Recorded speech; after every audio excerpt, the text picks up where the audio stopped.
வணக்கம் உறவுகளே. இன்றைய காணொளியில் நாம் காணவிருப்பது உலக தாய்மொழி தின கொண்டாட்டம்.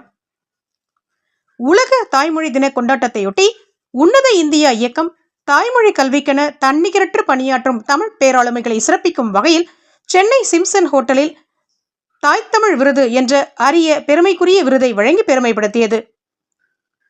விழாவில் மொழிக்கல்வி மற்றும் பண்பாட்டை பாதுகாக்கும் வகையில் தாய்மொழி தின உறுதிமொழி எடுத்துக் கொள்ளப்பட்டது. விழாவிற்கு கரந்தை தமிழ்ச்சங்க நிறுவனர் உயர் திரு தமிழவேல் உமா மகேஸ்வரனார் அவர்களின் பெயரன் திரு திவாகரன் அவர்கள் சிறப்பு விருந்தினராக பங்கேற்று சிறப்புரையாற்றினார். மேலும் தீராத தமிழ்த்தாக்கம் கொண்ட ஐயா ஆதவன் அவர்களும் சிறப்புரையாற்றினார்கள். நமது சென்னையில் தமிழகத்தின் பல்வேறு மாவட்டங்களிலிருந்தும் தமிழுக்கு தொண்டாற்றிக் கொண்டிருக்கும் தமிழ் பேராளுமைகளின் தமிழ் பணியை பாராட்டும் வகையில் அவர்களுக்கு பொன்னாடை போர்த்தி மாலை அணிவித்து தாய்த்தமிழ் விருது வழங்கி சிறப்பிக்கப்பட்டது. நிகழ்விற்கு பெருமை சேர்த்த சிறப்புக்குரியவர்களை மறைமலை அடிகளாரின் பெயர்த்தி திருமதி கலைச்செல்வி புலியூர் கேசியன் அவர்கள் வரவேற்றார். டோக்கியோ தமிழ்ச்சங்க தமிழறிஞர்களும் நிகழ்வில் பங்கேற்று சிறப்பித்தார்கள். வரவேற்பு நடன நிகழ்ச்சியுடன் தொடங்கிய விழா நன்றியுரையுடன் இனிதே நிறைவு பெற்றது.